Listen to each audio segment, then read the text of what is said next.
welcome back to Killer Score, the podcast that covers cult classic films with cool soundtracks and composers that we think deserve more attention.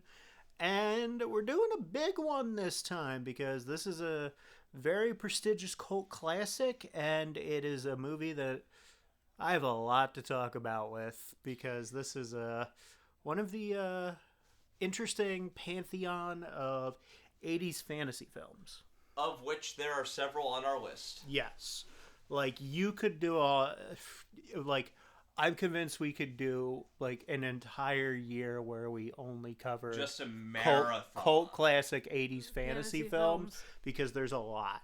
You got Krull, you got Hawk the Slayer, you got Lady Hawk, you got... Dark Crystal? Yeah, you got this. There's a lot of 80s fantasy films out there. Specifically dark fantasy. Yeah. Yeah. And not a lot of really successful ones. The only one I can think of that was really successful was The Neverending Story. Yeah. Which we will cover. Eventually. Really? I think it's kind of too successful. You haven't seen it, though. Yes, I have. I haven't. You have.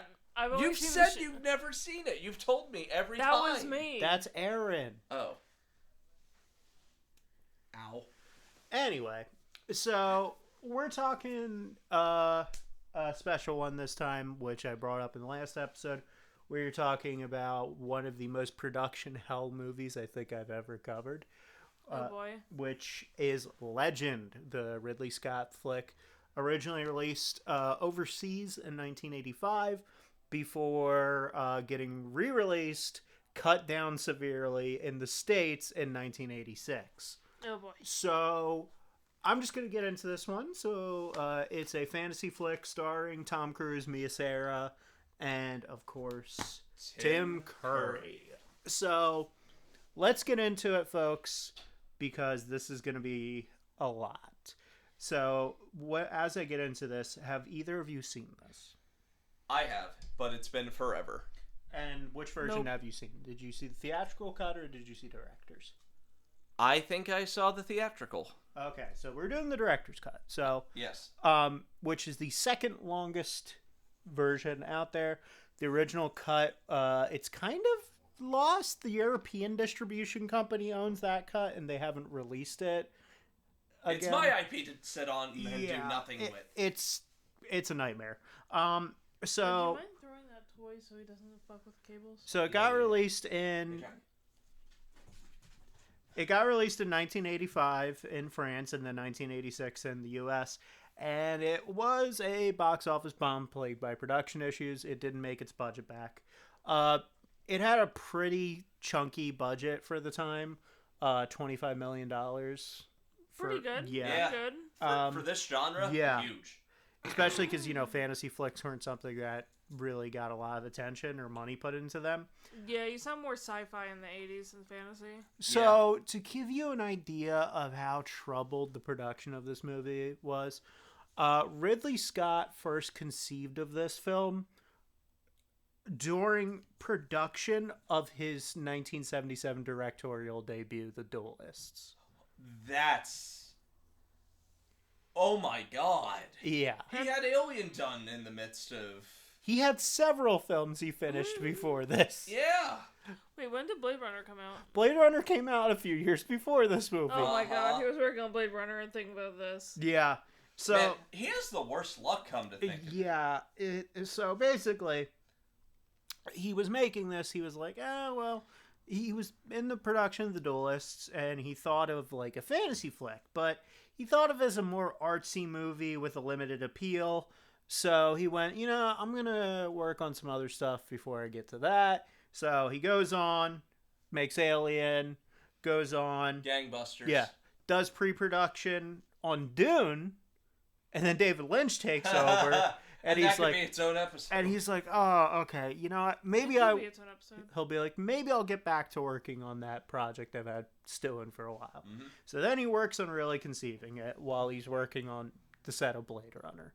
That gives you an idea of how long this movie was in pre-production to production to post-production, because Blade Runner came out in 1982. Yeah.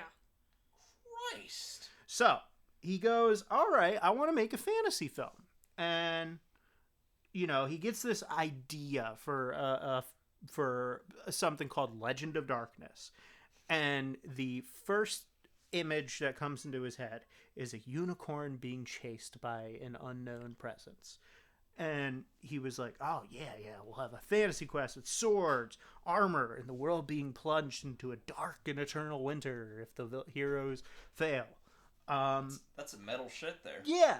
So he goes, he reads some Brothers Grimm for inspiration. Good place to start. He recruits novelist William Hertzberg after they ended up bonding over loving the 1946 adaptation of Beauty and the Beast. Oh, okay. And they actually drafted, and like I said, they started drafting out ideas during principal photography of Blade Runner. Yeah. So, drafting it took a while, as you guys are realizing. Yeah. We are. Yeah. And the film was more sexual in nature as well before that. Unsurprising given some of the undertones around darkness. Yeah. So, in the original, the princess would have been slowly corrupted and transformed over the course of the film into a beast and whipped and sexually seduced by darkness. That could have taken a bad direction. Yeah. Yeah, that's... Yeah. Little yikes. Yeah, so... This was 50 Shades of Grey before 50 Shades of Grey. But don't worry. Or 50 Shades of Darkness. But don't worry. What? Don't worry, I'll guys. see myself out. They eventually settled on the script after 15 revisions. 15 revisions. So, film's finally going into pre-production, you know? And then they hit a brick wall. Again? It happens. So, Ridley Scott became visually inspired by the works of early Disney pictures. You know, Snow Like White, Sleeping Beauty, that kind of stuff. The real Pinocchio. gothic shit. Yeah. So, he gets an idea, and he's like, oh, who can I recruit to help do this, like, production design? Who would be perfect for this visual design work? Brian Froud. A name that will pop up very, very frequently on this podcast. Trust me, guys. Brian Froud is... His handprints are all over so many things we have planned on this show.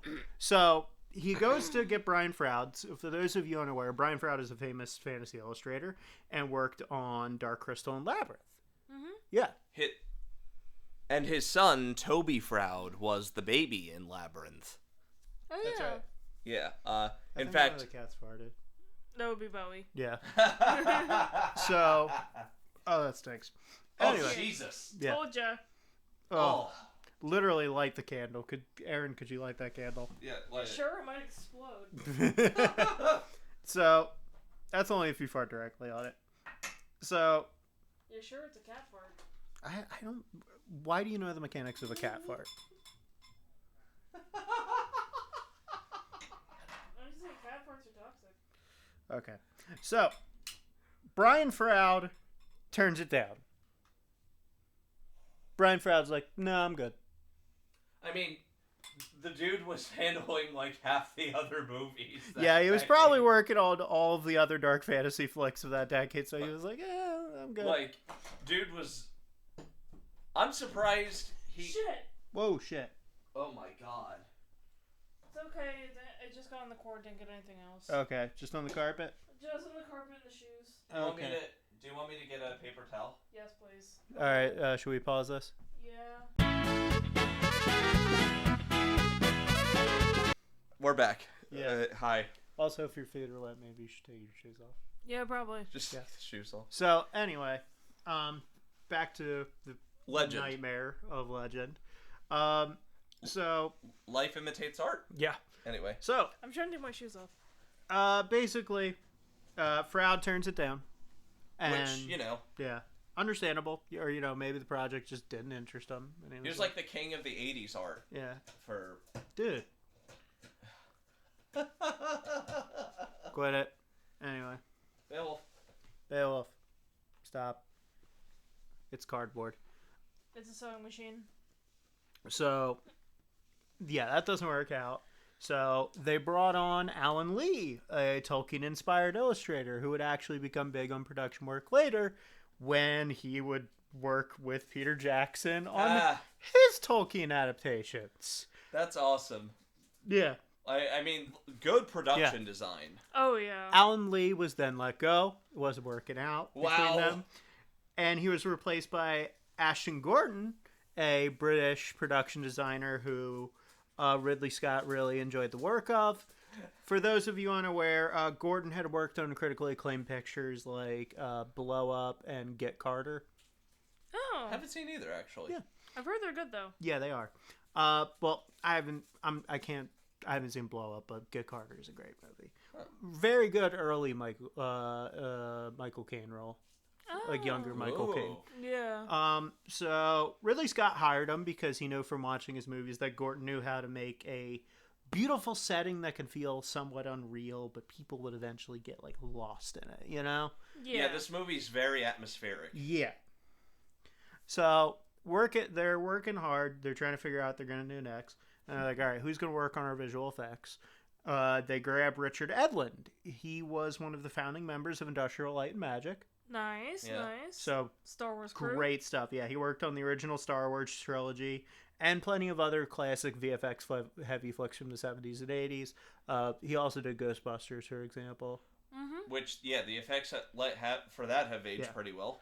So they were going to have a lot of creatures and like a lot of characters that were going to be like varying sizes. Very Henson-ish. Yeah. So Edlund suggested, hey, if you shoot it on 70 millimeter, you can then shrink the film negatives so you can alter the size of actors. But they were like, yeah, no, that's too expensive. We're not going to. Complicated, too. Yeah. Yeah, forced perspective. Yeah. Duh.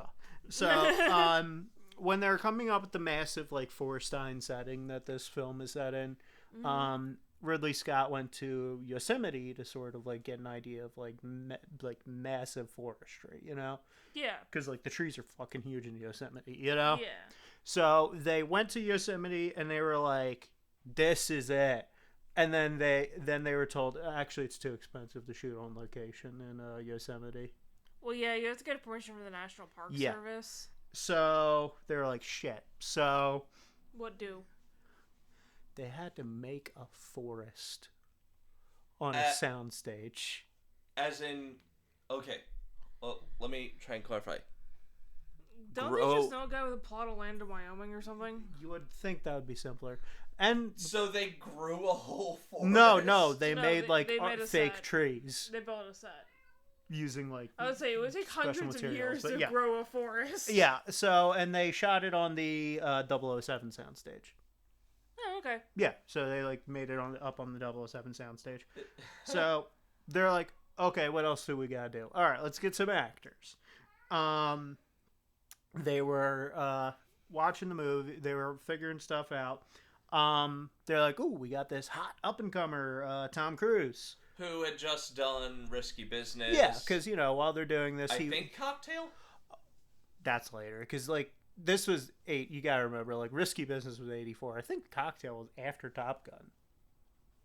Maybe. Yeah, but either way, like, Tom Cruise was an up-and-comer. He wasn't Hollywood superstar Tom Cruise yet, but, you know, people were like, oh, yeah, this kid's got some... He was like a rising talent. Yeah, this kid's got some panache. They got the amazing Mia Sara for it to play the princess. And of course. And the big bad was played by the great Tim Curry himself and is the most well-known part of this flick. And as a voice actor myself, I have to say that Tim Curry is... The performance is darkness. It's the best part of this movie. Well, at least as far as I remember. Yeah. And Tim Curry is one of the best living actors, especially of that era. Yeah. A person who never once half-asses stuff, even though he looks like he does. Yeah. Like, he just has a natural panache about him. In fact, some of his dialogue as darkness lived on the internet as, like, memes. If any of you have seen the famous The Almighty Loaf, everything that the loaf says is dialogue from this film. Yep. Oh my god. By darkness. So they settle on Tom Cruise, but I just thought this was funny. You want to hear some of the other leading men who were considered for the role of Jack as played by Tom Cruise? Carry on. Boy. Jim Carrey, which no, that would not have worked. No. Not yet. Yeah. He's not. If this were Truman Show era Jim Carrey, I maybe. also just can't see Jim Carrey doing playing the fantasy. handsome fantasy Too manic, I protagonist. guess. Yeah, Yeah, I just think of it. that If he were- stretchy face he's got, it Like, doesn't fit. If for he it. were doing like an everyman, Yeah. maybe. But But not fantasy hero. Robert Downey Jr., who maybe he probably Maybe. could have done it. Maybe. Yeah. Mm-hmm. And say what you will about the guy nowadays, he would have worked at the time, and he was also a hot up and comer. Johnny Depp. true. Yeah, because He he would've was. worked. He Was would've this worked. before or after Nightmare? This would have been during Nightmare because he would have just when they started casting, it would have been like 84. So somebody Yeah. probably saw him in Nightmare. Basically the same 3-year period. because that was his debut feature. Gotcha. Yeah, because Yeah. before that it was like 21 Jump Street. Yeah. So. Yeah. Yeah. Yeah. They're That like, was comfy. okay, who's next? What do we do next? Who else we bringing in? They're like, oh, shit, we need a really good makeup artist for this movie. Oh boy. And they recruit? Because let's face it, like they're like Ridley Scott's script for this was insane, and I'm gonna get into that. So they go, hey, Rob Bottin, can you? Oh, he's Yeah. back. Yeah, he's back. He's back. Go ahead and watch Yes, our he's Howling back. episode. Watch the Howling episode. They're like, Bottin, could you work on this? And like they asked him like earlier before this, and he was like really busy with the Howling and the Thing when they were still scripting this. Both great effects. Yeah. Except for the one terrier werewolf. Yeah. But, you know. Which Bottin was like busy, but when he realized that they wanted to use his effects for what would be a main character in the film, because darkness, that was all going to be his makeup, and he was like, okay, yeah, I want to do this because it would be a great showcase of his makeup, which it is. It is. Tim Yeah. Curry fucking disappears into that. I mean, Yeah, he's I would say unrecognizable. this and The Thing are his best makeup work. Yeah. I'd say, like I said, mixed bag, but when the Howling's effects hit, those effects were really good. So Bodden comes in. He's excited to work on this, but he's also there to give them a much-needed reality check. Like, Bodden comes in and just straight up goes to Ridley Scott, this is unfilmable. Like, he pulls the script out. He's like, Ridley, this shit's unfilmable. He's like, with your budget and the amount of characters you have planned, I cannot do that. So, guess what? They had to cut some stuff out of the Rewrite. script. Yes! More rewriting. More! More. They drastically cut it down to a manageable number. And even after that, they still ended up with what was at the time the largest amount of makeup artists on a movie at the time. How many? I don't have an exact number, but it was a lot. Because, like, Bodden brought his people. So there was his a whole lot team. of people. Keep in mind, like, The Thing was revolutionary, and I'd argue it still holds up as one of the top 10 movie effects ever. So, for context on how much makeup work had to be done on this movie, Tom Cruise and Mia Sara were the only actors who didn't need extensive makeup put on them every time they shot. But Tim Curry. Every other featured character Had makeup. had extensive makeup, and none more so than Tim Curry. So every actor needed to have prosthetics applied to their face every day, except for Tom and Mia. And it took 5.5 hours to apply Tim's makeup. Just Tim? Just Tim's. Just him. So, thankfully, the makeup became what this movie was well known for. But it was a bitch at the time. Like, Tim Curry fucking hated the makeup. He despised it. He felt claustrophobic in it. At one point, he got so frustrated during shooting, he didn't wait for the proper procedures to be done, and he just tore the makeup off, and it tore off his skin because they did that. And because of that, Ridley Scott was like, oh my god, oh no, what are we doing? What happened? And So there's not as much shots out of darkness in this because they had to rework things so they could shoot around the fact that Tim injured himself, and Ridley also wanted to shoot it in a way where Tim Curry would have less makeup he would have to have on in general because, oh my god, that poor guy. Skinned himself. So, principal photography starts in March of 1984. For those of you keeping track, this movie was first conceived in 1977. And here we are 7 years later, finally shooting the goddamn thing. Which, funny thing, he pushed the movie Tristan and Isolde aside to work on this. Tristan and Isolde, that Ridley Scott movie, did not come out till the 2000s. So you're noticing a bit of a pattern here with Ridley Scott. A little bit. Yeah. Yeah, I saw the Tristan and Isolde movie, and I was like, it's okay. It's pretty boring, to be honest. So, principal photography hits. They're having some issues, but, everything's running smooth for the first few months. Mm-hmm. Then June happens.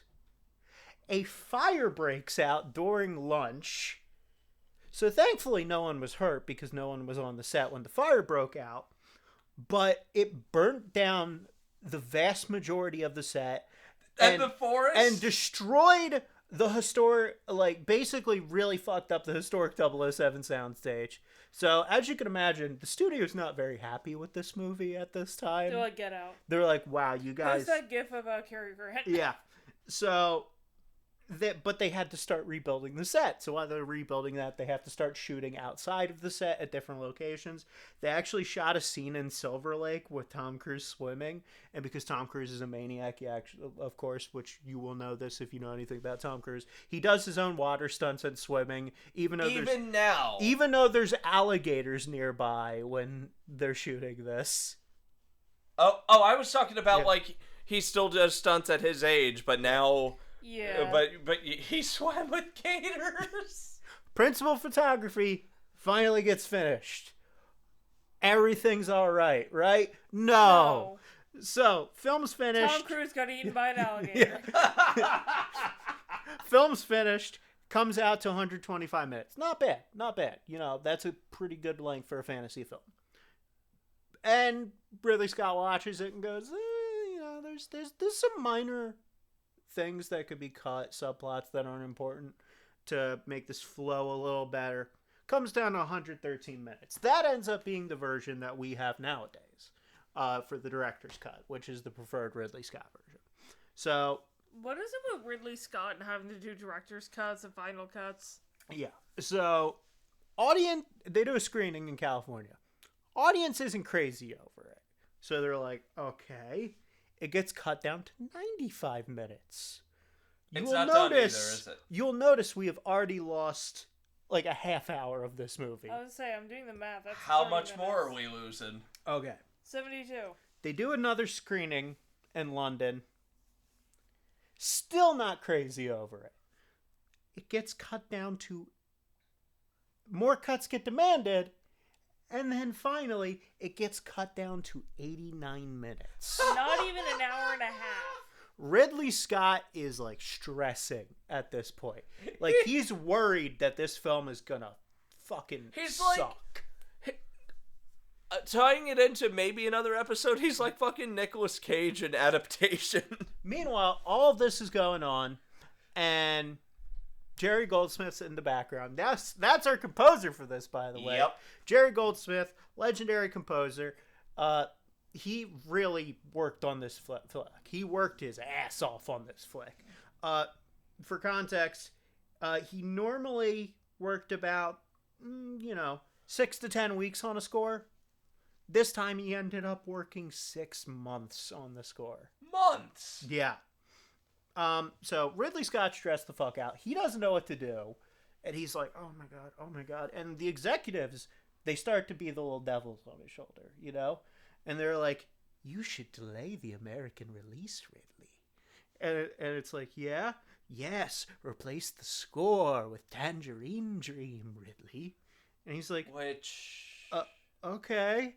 So it releases in Europe with the 125-minute cut version.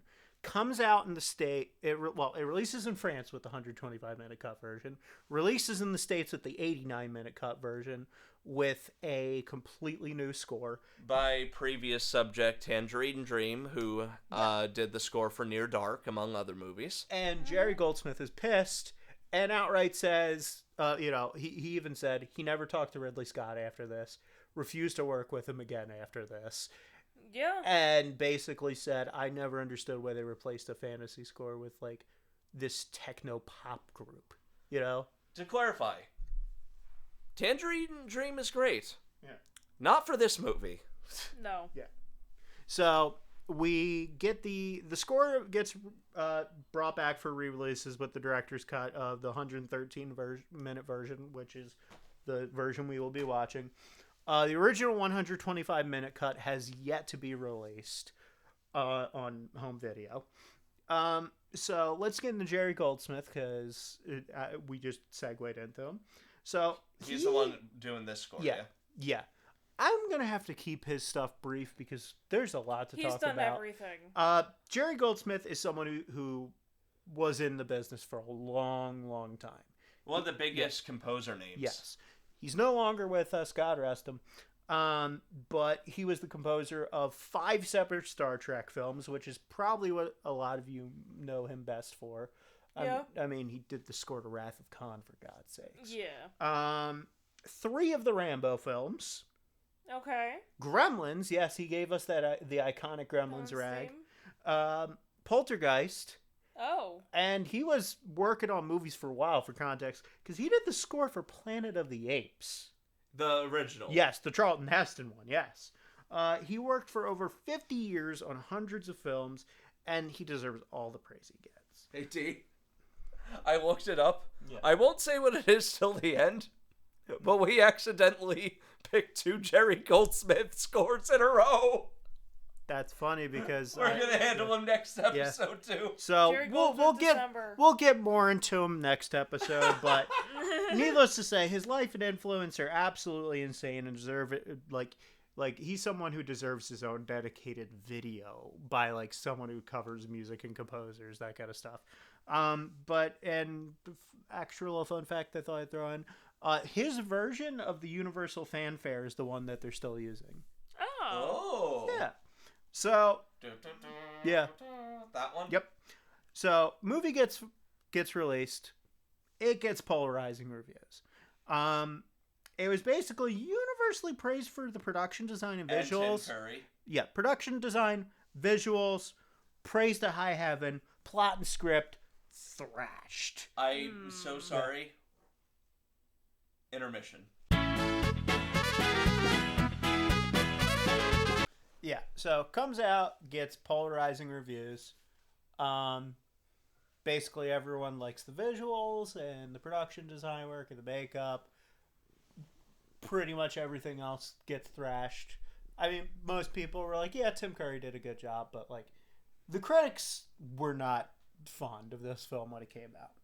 But like a lot of other 80s fantasy films, it eventually got a huge cult following on like home releases and video releases and stuff. And you know the whole nostalgia factor. There's some people who like grew up watching this as kids. Like, there is a robust audience for the 80s dark fantasy movies of yore. I guess we'll cover Neverending Story. Who knows? Yeah, we might. I haven't seen it. Movie comes out.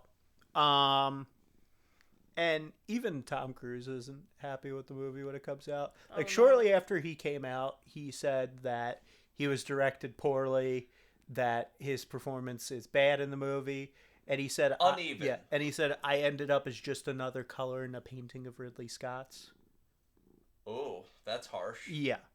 So he basically was like, yeah, you're an arrogant son of a bitch, I mean, yeah.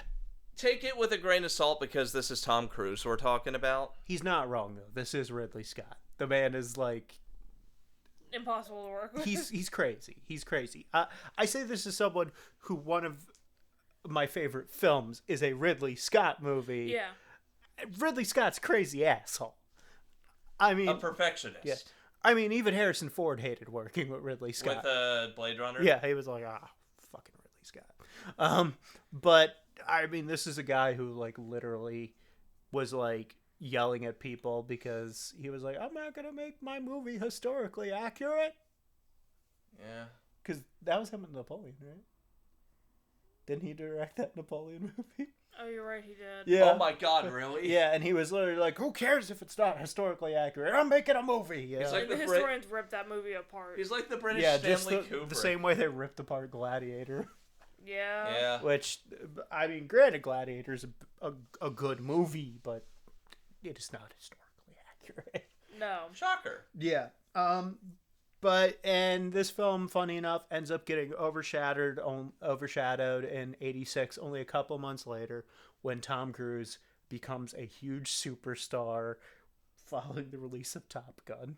Which that put him on the map. That was when Tom Cruise became Hollywood superstar Tom Cruise, you know? Why are you sticky? Who knows with cats? So, yeah, Tom Cruise, because, like, this literally releases in April. Top Gun comes out, like, a couple months later. Oh my god. Wow. Yeah. So, this movie gets overshadowed. Other big hits come out only, like, a month after, like, Short Circuit and stuff like that. So, which... It's okay. Contentious film. Like, Yeah. I like it, but there is one giant elephant in the room with that, and we are not getting to that. I am not of that dissent, so I am not going to cover that. Yeah. Because I know it's like a double-edged thing. There's actually a great bit in the Aziz Ansari Netflix series, Master of None, where they mention Short Circuit. He's like, I never knew that guy was an Indian. What the fuck, you know? Like, he was kind of like proto-Apu. Yeah, and he was like, that was like the only Indian guy in a movie I knew, you know? Yeah. So, there's brownface involved, let's just say that. Yeah. Well, yeah, no shit. Yeah, but one final last interesting thing I wanted to cover, because it's something we don't talk about that much on the podcast that I feel is a shame. So there's a lost art form with movies. Wait, give me a second. The camera just beeped. Oh my god. God. What? Oh. What happened? I forgot to delete the footage from the last episode. So did the footage cut off for a sec there? It cut out for... This podcast is starting to replicate Ridley Scott himself. Well, bam! Anyway, but... Life imitates art, everybody! I was gonna say, there's something we don't talk about enough on this podcast that I feel we need to talk about more, because it's the lost art in film, for the most part, that I feel like really deserves to be talked about, which is the death of the film poster. Yes. My god. So for the youngins who might be watching the podcast, this looks like a normal film poster to you. Also, I'm really annoyed by the fact that they picked a clearly not 80s Tom Cruise and just photoshopped his face onto it. Are you talking about the one I'm thinking about? This is like 90s Tom Cruise. That barely looks like Tom Cruise. Yeah, that's like 90s Tom Cruise. But the point is, film posters used to be a big deal. Like, they give you a huge idea of what a film... Yeah, you can throw it up on the screen. Yeah, so we're not going to be able to see that. Yeah. Well, yeah. Yeah. But do I have the right one is my question. Yes, that's the one I want to talk about. So, I want to give a shout out to a great element of this film, which is its poster, done by the legendary John Alvin. So... Oh, okay. Back in the day, they didn't used to just take cast photos as much And Photoshop them together. and Photoshop stuff together. They used to actually, commission artists to make posters. And probably the most famous and ubiquitous was Drew Struzan. Yeah. Now, great artist, but John Alvin is another one we need to talk about who did the film poster for this, because, funny enough, we've actually covered some stuff he worked on the podcast, too. Mm-hmm. Oh. But, yeah, Alvin worked on film posters for decades. He did posters for over 130 movies. Yeah. And actually got his start in the 70s. Yeah. With his first film poster being the great poster for Blazing Saddles. Legendary. There are so many in-jokes in that poster, and I love it. Yeah. Like, this guy was a fantastic artist. Painter. He made the anniversary posters for Star Wars, countless other classic movies. Another Ridley Scott flick. He did the poster for Blade Runner. Another amazing film poster I'm a huge fan of. You know what else he did? He did Batman Returns? Yeah, I'm getting into it, Richard. Oh, oops. I Calm the fuck down. Yeah. So, yeah. Don't step on my toes when I'm talking about John Alvin. I know what I'm doing. Sorry. So, just to name some of the other ones he did that you probably have seen. The amazing poster for Gremlins, E.T., the first Harry Potter film. He did the poster for that, which I have my problems with that franchise, but that poster for that first film is perfect. Yeah. It sells the movie so well. He had a huge part in the Disney Renaissance era, too. He did the posters for Lion King, Aladdin, Beauty and the Beast. Damn. And Richie mentioned Batman Returns, which he also did the poster for. One of my personal favorite movies he also did the poster for. Blade Runner. Nightmare Before Christmas. Oh. And we've even covered films that used his work on this podcast. He did the posters for Jacob's Ladder and An American Tale. Yes. So this guy had verisimilitude. He could do cartoony stuff, and then he could do more realistic stuff. Like, he was a fantastic... That is some range there. Yeah. Yeah. And funny enough, his daughter has a connection to the industry herself. Who? His daughter, I believe her name's Lily Alvin. She's a theater actress. Oh, that's cool. Yeah, like she does like Shakespeare. Broadway. Farrah Alvin. Farrah Alvin. She does like some of the Shakespeare Company stuff. Oh, nice. Really? Yeah. And yeah, so that is all I've got to talk about. Before we get into this, who wants to read the back of the box for this? I am uninitiated. Okay, so you yeah, wanna read? that's Okay, true. My yeah. turn. All right. Okay. Here you go. Legend from director Ridley Scott, Blade Runner, Gladiator, is a visually stunning fantasy adventure in which pure good and evil battle to the death amidst spectacular surroundings. I can't read. Set in a timeless mythical forest inhabited by fairies, goblins, unicorns, and mortals. That's kind of boring on the last one. This fantastic story stars Tom Cruise as a forest dweller, chosen by fate to undertake a heroic quest. He must save the beautiful Princess Lily. Okay. And defeat the demonic Lord of Darkness, Tim Curry. Yeah. Or the world will be plunged into never-ending ice age. Yeah, much like the Brothers Grimm stories, the characters have like very mundane Really names. basic. Yeah, I'm just like, Lily, It's like, this Jack, is our great Dark- hero, Jack. This is our great hero, Bob. And this is the beautiful princess, Lily. And they're going to fight the evil Lord of Darkness. Darkness. That spirit would later be channeled into a fantasy epic known as Final Fantasy 16. So, yeah, we're let's get into it. Legend, Ridley Scott. Let's see what we got. Yeah.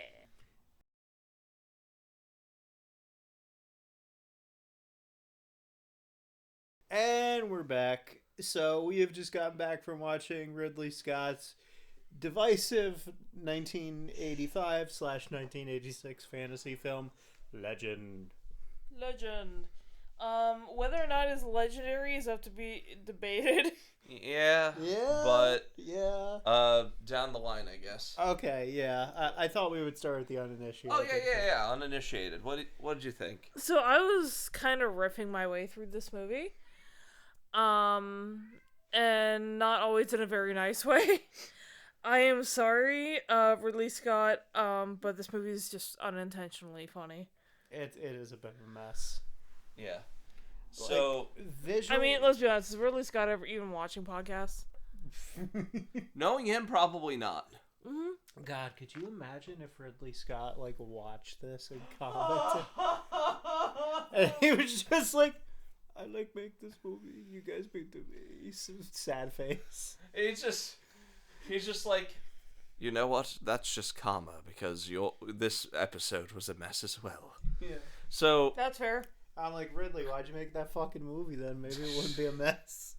all right, so this movie's not without merits. It's a visual treat. Yes. Tim Curry owns every single moment he was on screen, and when it wants to be a dark, moody fantasy, the atmosphere carries you through. But it's got some tonal issues. Yes. It's got major tonal issues. And it's got a plot that is simultaneously pretty standard and a little murky. Yeah, and some pretty boring main characters. Oh yeah, like Yeah. this movie needed much more of darkness. Yes. It it is begging for more of him because every time, even with just Tim Curry's voice off screen and the build-up scenes when you're just seeing the back of his throne and his hand, it was like, what the what is that? What's what? You don't hear that? You mean metal moving around upstairs? Ah, I thought it was cats. Anyway. No, that's metal going. Yeah. Anyway. Sorry, zoned out a bit there. Cats. I'm thinking of watching this movie, hence why I zoned out a little bit. Oh, it's like... Because that's what this movie kind of feels like to me sometimes. Is like, yeah. It feels like people were asleep at the wheel. Hey, Bowie. And I'd say that's especially true of Tom Cruise. He has. This is probably one of the most flat Tom Cruise performances I've seen. Like, I can see why he was critical of this movie because boy, did they not give him a lot to work with. Yeah, he is just lost. He is lost in this movie. Somehow he's like the wild man Tarzan character, but he just acts like just a dude. Yeah, just a standard fantasy hero. Like some guy. His traits are crouches a lot and knows how to flip. And likes Lily. And doesn't really wear pants. Doesn't. Yeah. Yeah, you guys may get some... Does anyone wear pants in this movie? The one guy at the beginning who was in that cottage, he was wearing pants. Yeah, the dude... But he was also asleep. Yeah. Yeah, those of you out here who haven't seen this movie, you're gonna get some shots of Tom Cruise's. Yeah.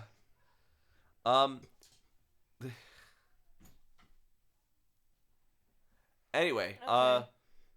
We're distracted by my cat. but I'll say it again. The visuals, the effects, and the cinematography are gorgeous. Like, and the score was phenomenal. oh yeah. Talking about the Jerry Goldsmith. Hey, it's Jerry Goldsmith. Of course, he's amazing. There's this grandiosity to his score that he gives it. Like, the atmosphere, in my opinion, there are three parts to the atmosphere and why it works so well. One is the lighting. Yes. Two is Tim Curry. Yes. And the third is absolutely the score. Yeah, those are the three main things that work in this movie, because, like, I'm never complaining about the lighting. Every single frame is straight out of a fantasy illustration or painting. Yeah, the lighting in this is fantastic. Like, they knew what they were doing. You got the dark blue winter shots. Yeah. You've got the gorgeous feat of backlighting and use of, like, fire that is the Lord of Darkness's layers. Also, there's a lot of fire in this movie. There really is. Yeah, there is. To the point where it feels very dangerous to be on set. Yeah. I mean, considering what they had told us about the sets. Yeah. Like, it's this movie's a fucking mess. yeah, it is. Yeah. Oh, and even the spring shots are really gorgeous, though. Oh yeah. Like, Lily is kind of an unevenly written character. Bless you. Yeah. She's an uneven character, but Yeah. but her scenes with Jack are enhanced by just how it makes you feel like you're in the middle of a balmy summer day. See, I feel like Lily's supposed to be kind of like a Pandora's box kind of character. Yeah, because you see her at the beginning and she's very like childlike and like curious and that kind of thing. And then shit goes down and it's all her fault. Yeah. Yeah. And you just open Pandora's box. I feel like this movie would work a lot better if they went with the original script idea Of having her slowly like corrupted. slipped into darkness and corrupted. Then it would make the ending work better. Yeah. And it would make that dress not feel so out of place. Yeah. Yeah. Instead of like, we're gonna waltz and then costume change. Yeah, like I feel like it would work a lot better if like they did do the thing where she's like bestially corrupted and gains more like bestial features and traits. Demonic. Yeah, like Granted, I guess they saw how much hell Tim Curry went through, and they were like, We're not nope. putting Mia Sarah through that too. yeah, I don't think they planned on putting her under that much prosthetics because pretty lady, but like, you know what I mean. Yeah. Let me tell you something, too. Erin, you had mentioned they could have made it more sword and sorcery, and that would have been to its benefit. Yeah. And I agree, because other than maybe Gump, the side characters, They're totally forgettable. superfluous. Yeah, I will say the other like 80s fantasy flicks are more enjoyable than this. Are better with their side characters. Yeah. Look at Labyrinth. Like, don't get me wrong, Labyrinth, the visuals aren't the greatest in Krull, but Krull kicks ass. Never seen it. And it's got that awesome like fucking weapon, the weird throwing star thing that's super cool. Potential episode? Yeah, I might have to put Krull on like I bring up Labyrinth specifically because the comic relief served a purpose and they had varied characterization and designs. You have Hoggle, who's your standard reluctant friend with a heart of gold. Yeah. You've got He's your Bilbo Baggins. You've got Sir Didymus. Who is... How would you describe Sir Didymus? Honorable hot-blooded warrior. Fair. He's a dude who doesn't know how small he is in the grand scheme of things. Yeah. Like, his heart is so big that he thinks that he's basically... Invincible.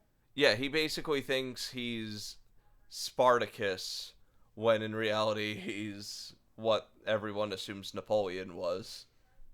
Yeah. Just, like... Which, I'm pretty sure in reality Napoleon was like 5'9". Yeah, I think it average height, maybe? Yeah, it was kind of actually a little tall for the time. It was just like he surrounded himself with a bunch of big dudes, and then it became like an English propaganda thing. Oh. They were like, he's Look how short he is. Look at He's the 3 tiny feet man. tall. And it's like, no, he's like 5'9" and a half. He's probably taller than a lot of you guys are. Yeah. He didn't have rickets. Again, though, I cannot overstate how much Tim Curry brings this movie up from a 5 to a 6 for me. For context, guys, it was like if when Drake made all those shots at Kendrick Lamar's height, they actually felt like pointed instead of just insecure. Yeah. Yeah. Where it's just like, oh yeah, Kendrick, well, you're short. You know what the fun? Best part is that's like a common diss for everyone to throw at Kendrick. Look at Hobson. Yeah, it's like, he's short. It's Okay. like the best part is no. The best part of that Hobson song is he builds it up like, oh, Kendrick sent the bar higher for MCs, and that's supposed to be a wind up for a hell of a blow. Yeah. But it's like, unfortunately, he's only 5'3", so the bar's a little short. I did see a post on Instagram with a picture of Kendrick and Chappell Roan. Yeah. Not together, because I haven't seen any pictures of them together. Although that would be great. What a funny combo that would be. But it was short and angry is a great way to get through life. Yeah. You could toss Sabrina Carpenter in there too. Mm-hmm. Oh yeah. And Stevie Nicks. Mm-hmm. So, Tim Curry. No, like short and spiteful is a great way to get through life. Yeah. Tim Curry. Tim Curry. Yeah. D, you had mentioned how good the cinematography is around him specifically. Yeah. When he walks on stage and those shots of the camera under him, you really feel like you're in the presence of a towering demon. Yeah. Yeah. It's really good force perspective. Good force perspective, good use of the fire to light his face. And even though the movie could have used more of them, I do like the build-up. Yeah. I do like that you don't see the movie tip its hand too early. Yeah. Problem with Tim Curry's darkness is it's very, and you have to understand, I'm one of those people who grew up with the Simpsons, so everything is Simpsons for me. It's very much a fireworks factory situation. Yeah. Erin knows what I'm talking Yeah. about. Yeah. You're just constantly like, when are they gonna get to the fireworks factory? And then you start crying. That's how the movie feels with Dark. Again, Tom Cruise feels directionless. Yeah. He feels very, very lost. Are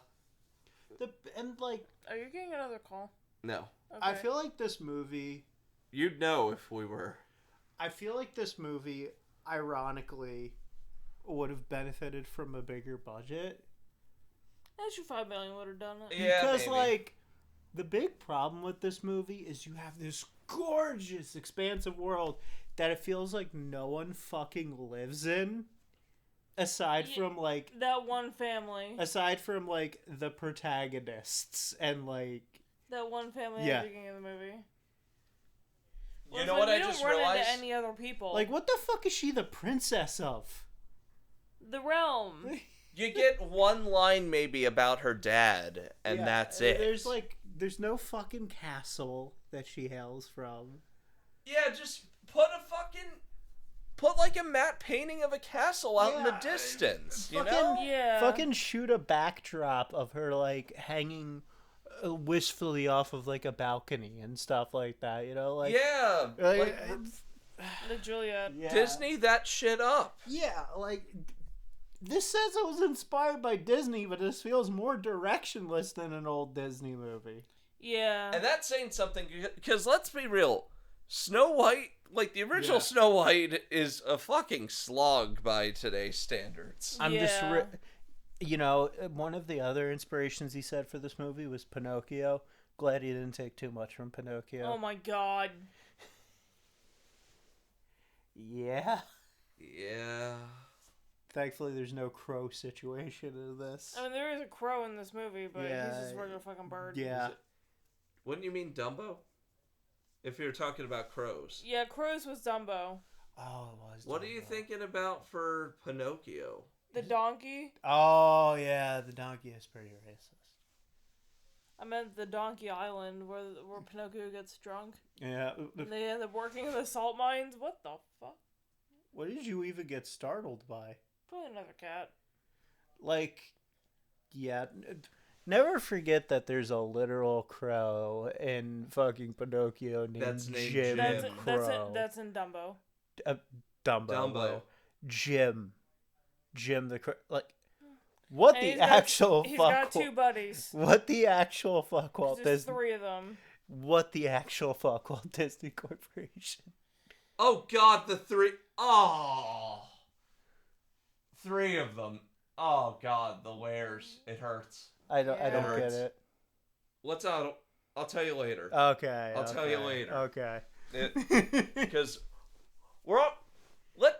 let's not step any closer to killing our monetization before it can even muster. fair enough. Like, Anyway, this movie's a mess. I'll tell you later. This movie's a We'll mess. explain it later. Like, it's a visual feast, but, like, there's not a lot going on. And, like, you can still have compelling films where they're visual treats, but not a lot is going on. Mm-hmm. I feel like Russian cinema is really good at that. Yes.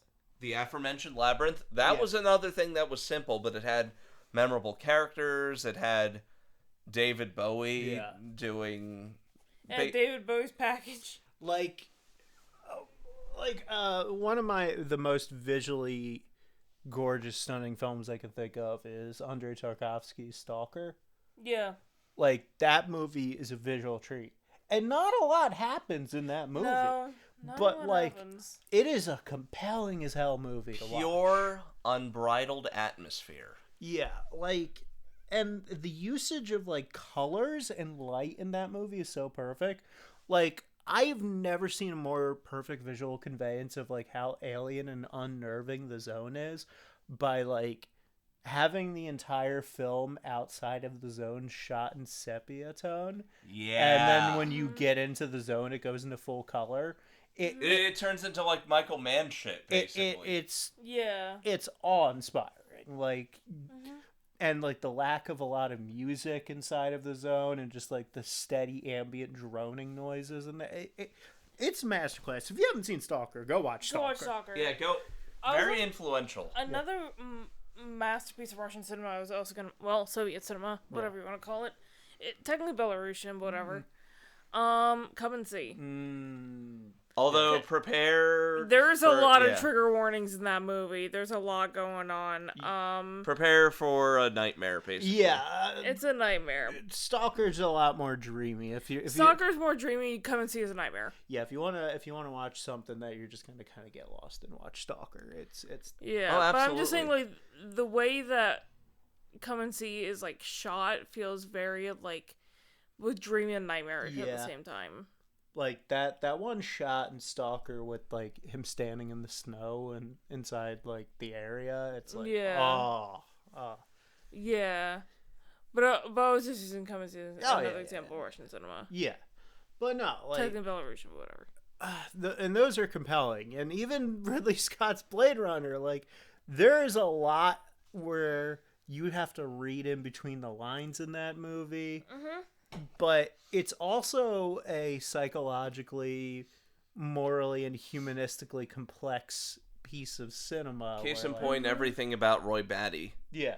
Yeah. A strong argument could be made that he's the best film villain. Yeah, I would even argue that, like, what makes Blade Runner a fascinating flick is it's a movie where you begin to realize that the protagonist is kind of the bad guy.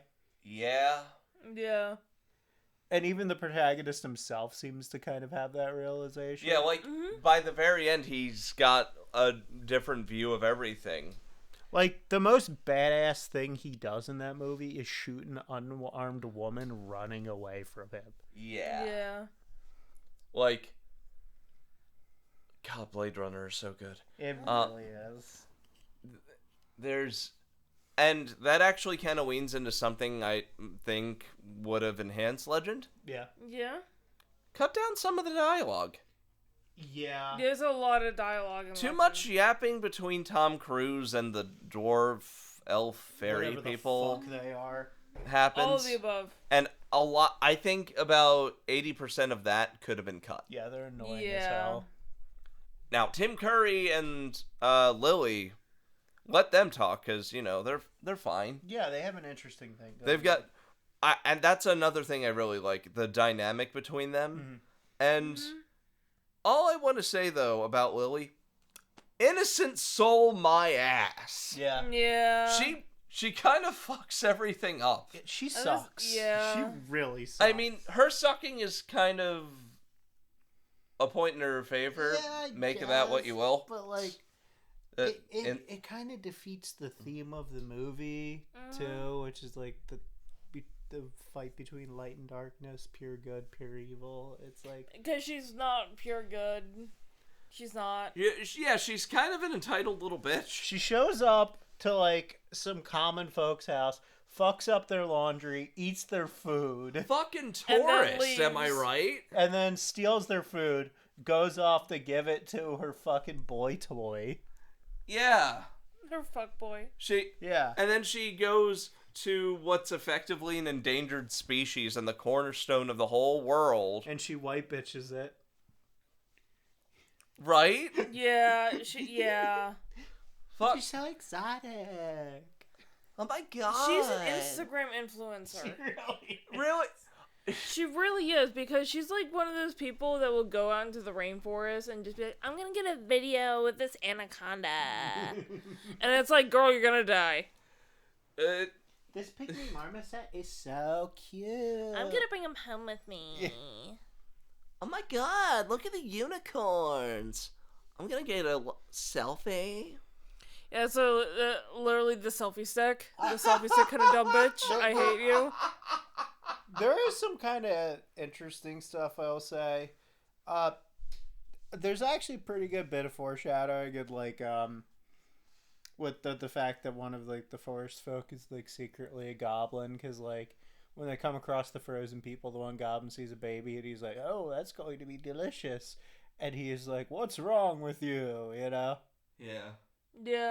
Well, the thing is, like, goblins eating babies is like a really long folkloric thing. Yeah, that's like, that goes way back, doesn't it? That goes back to like the Middle Ages. But you know, I thought that was a clever little bit of foreshadowing. That, Yeah. like, he's like not actually a goblin.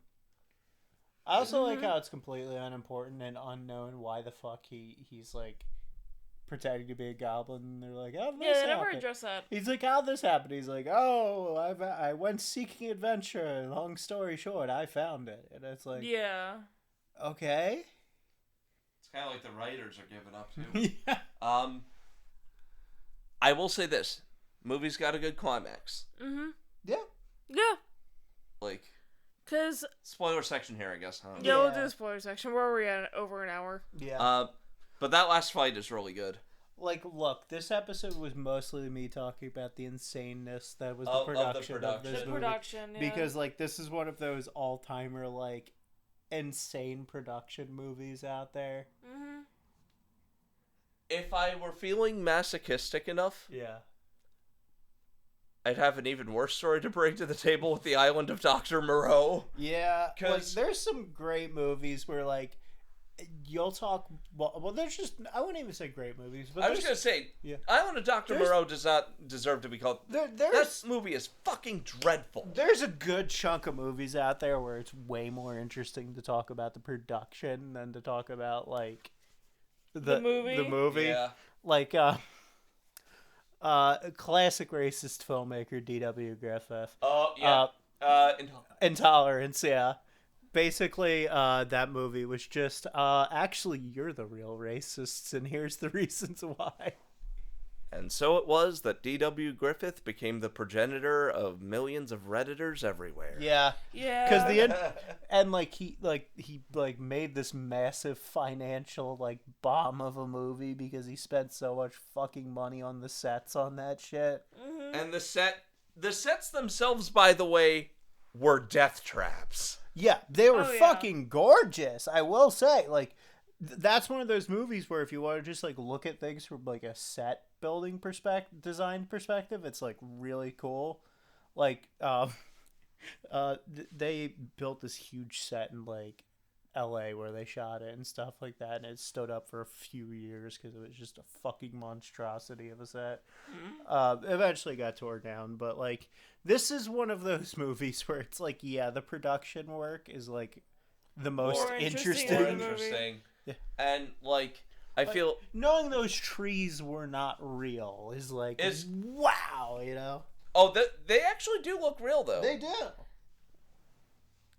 Okay, the leaves on a lot of the trees did not look real. I'm gonna say that just because I used to work at Joanne. I can look at a tree and go, those are silk. Yeah. I worked at Joanne for 3 years. So, yeah, this is what I forgot to mention. So, the trees, so they built these trees 60 feet high. I can hold my own drink. I was handing it to you. You didn't need to. They built these trees 60 feet high with trunks that were 30 feet in diameter. And there were sculpted polyestrin built into tubular scaffolding frames. So they built polystyrene trees That were 60 feet high and 30 feet in diameter. that were the diameter of fucking redwoods. Okay. Yeah, yeah. Oh my God. Once again, why didn't they just shoot this in a forest? Like, Just- I I understand. was like, listen, just go to North Carolina or something. What the fuck? Okay. Like, I understand that you couldn't, like, shoot in Sequoia like you wanted to. But Yosemite. Like, Yosemite Yosemite. like you wanted to, but, like, you could have got somewhere There had else. to be a less Somewhere messy. else. Yeah. There had to be a less messy way of doing that. Then building Honestly, trees. Yeah, and the thing is, it's like, part of me wishes that, like, some of my family had been involved, because they're just like, yeah, we got 30 acres of land out in the mountains, if you want to use that. Hey, Can all get there by All ATV you or Hollywood horse. folk. I mean, You're gonna pay us? I think it's safe to say the sets are the best worst part of the movie. Oh, yeah. Mm-hmm. This is the definition of, like, work smart, not hard. 'Cause Yeah. it's Yeah. Like, you know. So they're taking all the extra steps. It's all okay. That's the second biggest work smarter, not harder thing. The first being the rooftop sets for the room. Dig up, stupid. This movie. That's the second time you made this joke. It's a classic. Look, Simpsons gives you a lot to work with, and this movie is the definition of dig up, stupid. But It's like, oh no, we can't shoot in Yosemite. Oh, I know. We'll build a forest. I'll say again though, that last sword fight 10 times better than it had any business being. Yeah. Like Tim Curry was pretty mobile for being under that heavy ass prosthetic. Yeah, like this movie feels to me like that bit towards the end of the second Hobbit film where they're fighting Smaug in the mountain. Yeah. And I'm just like, oh my god, we're still doing this? Yeah, at one point I actually did play the Tom Servo clip from Mystery Science Theater. And, yeah, like that was one of the few times in a movie theater where I was watching something and I could feel myself just like checking out hard. Yeah. Like when because like the Smaug stuff in the book is masterfully done because it's like suspenseful and there's like the the back and forth of the dialogue and stuff like that. It just got turned into a big dumb action set piece, and you're just like But that's the whole problem with that trilogy of films is like they keep going, this could be an action set piece. When it's the like, whole that's not what point, the Hobbit is. it's a battle of wits. Yeah. For context, we actually just read The Hobbit Yeah. Yeah, for our my book pick. club. I think arguably the most, and like every film's guilty of that. Even the first one, like the barrel sequence is an action set piece. It's Yeah. like what? The dude's, Bilbo Baggins is fucking Lupin the Third, not Spike Spiegel. Yeah, they're doing the crap with like the goblins, orcs chasing them down the river, and they're bursting out of the barrels and like shooting and like which is egregious considering they don't even have weapons at that part in the book. No, they don't. Yeah. I'll say There's this like though. one guy with a pocket knife or some shit. Yeah, it's like We've gone on and on about Tim Curry. Everyone else's makeup looks great too, though. Oh yeah, all the makeup work is great. The body glitter is fucking phenomenal. Yeah, she was all about that glitter. So, let me get a bit closer to the mic here. So, There's so much there, fucking glitter in every this. single human character, or mortal, or whatever you want to call them, in this movie is wearing body glitter. And you either get... Aside from like the dwarf folk things, whatever they're fucking supposed to be, like Yeah, I think even Gump is wearing glitter. yeah, but he's Yeah. like some weird satyr kind of deal, I guess. He's an elf. Yeah, He's like a an elf. fae Yeah. or a Yeah, sylph. he's like a fae. The fairy's got glitter all out the wazoo. Yeah. They all look like they just left a... Never mind, I won't say it. What, a Eurythmics tour? Sure, let's go with that. Yeah, let's go with that. Oh, never mind. I got the other thing. They look like they left Bada Bing, if you know what I'm saying. Q Electric Six's gay bar. Yeah. Yeah. Yeah. This episode is sponsored by Defunct Candy Jujubes. Oh, that's defunct. Yeah. Oh. I'd say I haven't made those in God knows how long. Yeah. Which is a shame. I actually like Jujubes. Yeah. They were a fun little gummy candy. But yeah, it's like everyone's wearing body glitter. I had to make so many jokes about that because like every time you zoomed in on someone, there was body glitter on their face. Also, like, this is the wettest goddamn movie I've seen. Like, Waterworld isn't as wet as this movie is. I was also gonna mention one thing about is I just feel really bad for the horses in this movie. Yeah, Dear Lord. they They did are not seem terrified like they the were having a entire- good time. They look terrified the entire They're movie. bucking around everywhere. They're clearly screaming. They're trying to shake the fucking obvious This unicorn is headdresses Unicorn off. harnesses. this is like, there's like a scale of like how animals are treated in movies. At the top, you have the penguins from Batman Returns. In the bottom, you have Milo and Otis. I was gonna say, at the bottom, you have Friday the 13th. Oh God. Yeah. With that poor fucking snake. Yeah. I mean, They killed a real snake for that. yeah, it did. I was also gonna say Milo and Otis because I'm pretty sure some cats actually died on that Oh set. no. Oh no. I can't confirm or deny. I've just read about it on the internet. Yeah, So it could be bullshit. it could be bullshit. But I know for a fact they killed that fucking snake. Yeah. Oh yeah, it's on film. Yeah, it's real. Actually, the bottom of the barrel is Cannibal Holocaust because they killed like 14 animals. In that That's movie. true. They killed a lot of animals in that movie. What the shit? What the shit is filmmaking? Yeah. Not giving a shit about animals, apparently. Really? Or it's killing or penguins. I mean, Jordan Peterson made a whole movie about this. Oh wait, Oh, Jordan God. Peterson? That Jordan Peterson? Not Jordan Peterson. I was gonna say that. Not what the fuck are you talking about? Oh my like the god, I'm Canadian- thinking of Jordan Peele. Jordan Peele. Oh wait, No. how did you get? How did you get from Peterson to Peele? I don't know. That. I was like Jordan Peterson. I was like, since what's he do a fucking What movie? the fuck does he have to do with movies? Jordan Peelderson. Worst fusion dance of all I time. fucking hate that. Fuck you for putting that in The my. thing is, you said Jordan Peterson. I immediately knew what you were talking about because I knew you meant Jordan Peele. Fuck you And for then putting that my image in my brain head. backpedaled to Jordan Peterson, and I was just thinking about who's canceling who. He would talk a lot about rats in that movie. He What would. the shit? And lobsters. So that was Legend. With the Kermit the Frog boy. Let's see who cancels who.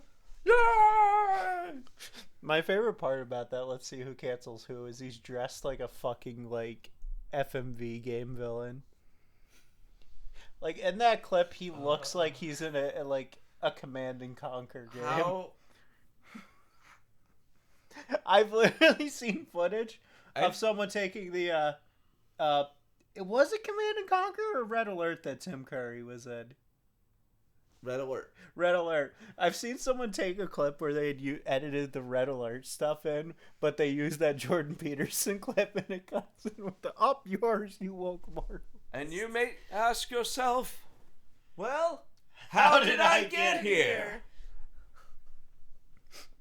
How the hell did we get here?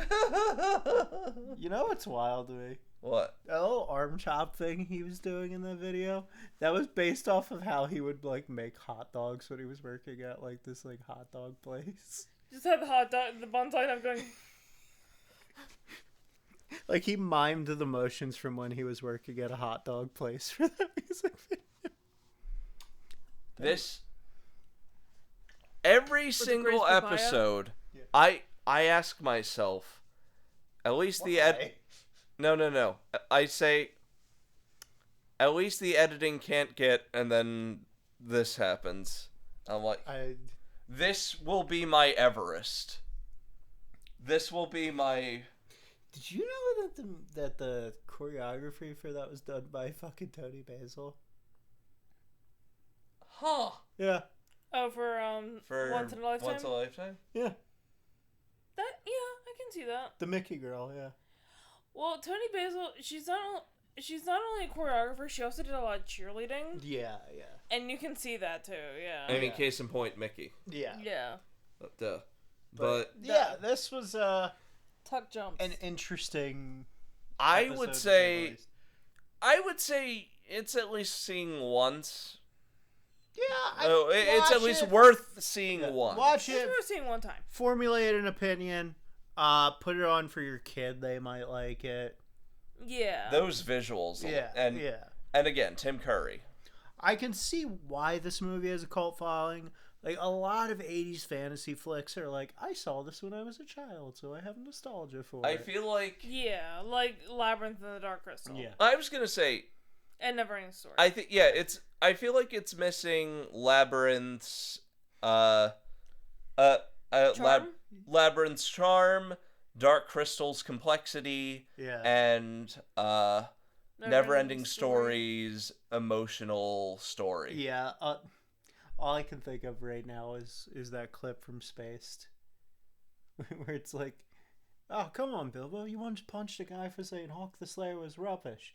You were so proud of that. And he's like, yes, once I was, but really what I should have said is, Dad, let's agree to disagree, and we will watch a different movie.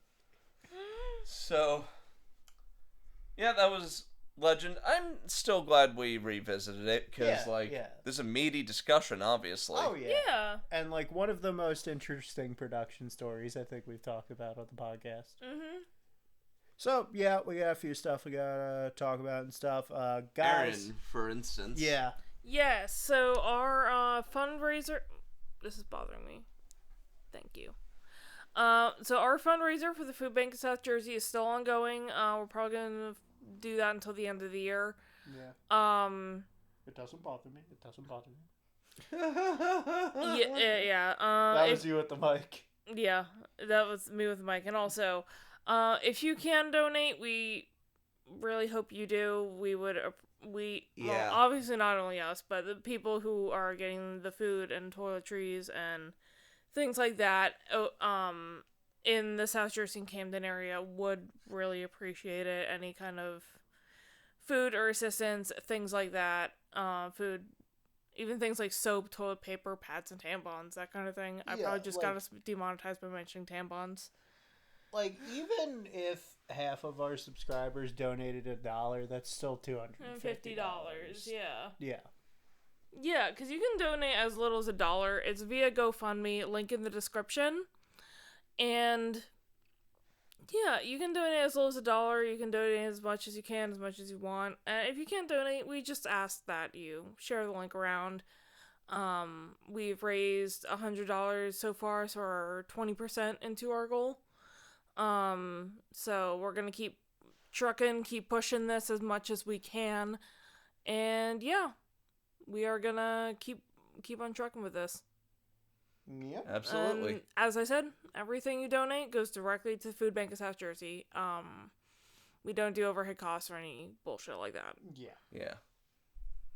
this is just pure donation. Pure charity. Pure charity.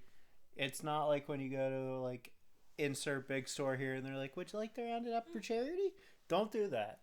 It's going to sound heartless, but they already made a big charitable donation. All your money does is go back to recouping the cost of them doing the charity donation. Yeah. Capitalism. Hooray. Isn't it fun? Yeah, it's like we already donated our $5 million or whatever. And hopefully if you donate enough, here's the thing, they made their money back, but then they also got to write off their charitable donation for their taxes. Yeah. Ouch. So you're basically just giving them extra money. Capitalism. Yeah. Again. Yeah. Also, Salvation Army great. sucks, and yeah. So, yeah, we got stuff going on. Big end of the year stuff, thank you for everything. We're very happy that you guys are watching and subscribing, joining up, doing all that stuff. Means a lot to us. And I wanted to make an announcement on this episode going forward. And, if you leave because of it, good riddance. I don't care. But I'm living my true life, and I'm going to say this. I am trans. And, this is my podcast. I mean, it's our podcast, but you know what I mean. You're the main host. And I just wanted to say I'm a lot happier now after coming out. It felt weird hiding on the show. And I know people watch this who don't know that I'm out. And if they see this and it surprises them, I understand. But I just need to get it off my chest and come out. So, yeah. I'll be going by... I go by Dahlia now. So, yeah. I just wanted to let you all know. Thanks for everything, and if you're cool with that, cool. If you're not, bye. I don't care. You don't have to watch. You can leave. Doors over there. But for those of you who understand, thank you. Thank you for subscribing. Thank you for watching. And here's to more killer score. And now I get to make this really awkward and pass it off to Richie to end things. That's fine. I had something to say anyway. Okay. I said this to you off the record, and I will say it to everyone watching here. Mm-hmm. I am proud of you, my friend. I am so glad that we have gone on for this long, and that we have been friends for so long. Yeah. Because one of my favorite things, even if the movies haven't aged well or they're not as good as I remember, is sharing my experiences with you. Yeah. And that you are living your truest self makes it all the better. And I am so glad we had such weird synergy, because as I've stated before, we are covering another Jerry Goldsmith-scored film. Yeah, and in fact, as I was gonna tennis volley it off to you. Hey, Rich, don't you have another film that has a poster done by John Alvin? Actually, yes. That you would like us to cover. So, last year we took a swing at a Don Bluth movie that I still maintain has its merits, even though the third act kind of dumps all over it. I still have a soft spot for An American Tale, no matter how much. Okay. They have a great, and I will say, it gave us a great bit in an episode of Community. What? There's an episode where Troy and Abed have to raise a rat together. And like, the experiment's like, oh, you have to see if, like, the animal reacts to song. And of course, Abed names the rat Fievel. Yeah, and of course, Troy and him sing Somewhere Out There too. I know you hated the kid singing that, but that was one of my favorite scenes. Okay, we're gonna disagree on that. It gave us Donald Glover singing that, which gorgeous. That man has an amazing voice. He does. Weirdly, one of the better versions of that. Yeah. Because I'll say it, the studio version by Who Gives a Shit. Yeah. Not bad. By Child. No, not the children. They had recording artists do the pop version. Just bleh. Anyway. Yeah. Did you ever get really annoyed when you watched a Disney movie as a kid and then the credits started and they would immediately seg into the pop radio version of the song for the movie? Mm-hmm. As a kid, I would always eject the tape like immediately when that happened, or just like click back to the menu because I was just like, nope. It's funny because I think I actually broke my Pocahontas VHS tape doing that. by aggressively ejecting it during one of those. Yeah, because I was like, I don't want to hear a pop version of Colors of the Wind, sorry. Anyway, so, if there's one problem with Don Bluth, as great as he is, yeah, my buddy King Rhapsody on Blue Sky said it best. Mm-hmm. Great friend, great artist. Mm-hmm. Bluth is a peak too sooner. He peaked too soon. Yeah. And we are going to show proof positive of that with a dark animated magnum opus and loose adaptation of a children's book that's honestly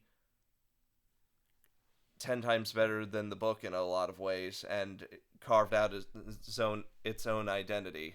Yeah. It's got a secure place in many kids' memories and nightmares. Yeah. And seeing as how the holidays are coming around, I'd say that this story about the onset of a rough winter and the perseverance of family is very appropriate. That's right, we are covering Don Bluth's first feature animated film, The Secret of NIMH. I'm excited. I've heard good things about this one. I love this movie. And, Don Bluth, say what you will about him. He's inspired some great artists, too. Mm-hmm. Quick shout out because this artist just actually got a recent big push off of the internet. There's a very talented online artist known as Cosperry, who very Don Bluth inspired by their artist in animation, and they actually created a character recently for Smiling Friends that actually made it onto an episode. On the Squim Returns episode, the animation on Squim was like heavily Don Bluth inspired. Yeah, but like seriously, look up Cosperry's art. They are a fantastic artist. It shows you how great the Bluth style is. Rolling back to what Richie and I actually saw earlier, we took my brother.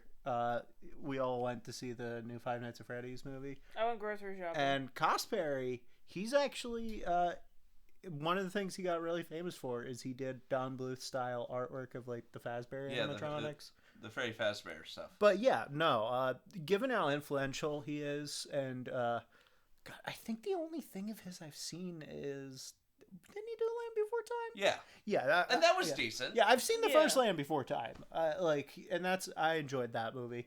Another one of those classic children's films that's like, here's the moment where we're gonna wake you the fuck up, child, and make you feel angst that you have not felt before. So it's kind of funny. Littlefoot's mom. Yep. No, well that's not funny. But no, it isn't. I have a little story about Land Before Time. So you know how sometimes when you're at the dentist they have like a TV above the dental chair, so you're just watching. That, yeah. So you're just like watching TV while they're like doing a root canal or whatever. Yeah. So the last time I had some dental work done, I was just getting like 3 fillings and a crown placed, which honestly is a lot of work. Ouch. Well, the root canal was already done like a month before that, but anyway, I'm not gonna go into my dental history. Anyway, so the dentist while like the Novocaine's kicking in, she hands me a Roku remote. It was like, here, put on whatever you want. I'm like, fuck it, we're watching Land Before Time. I can only imagine how surreal it is having your crown filled while a dinosaur's dying. Yeah. Well, I mean, it was just being played, so it was being cemented in. Yep. On that note, Dahlia, congrats. Thank you. Get ready for The Secret of NIMH. Later.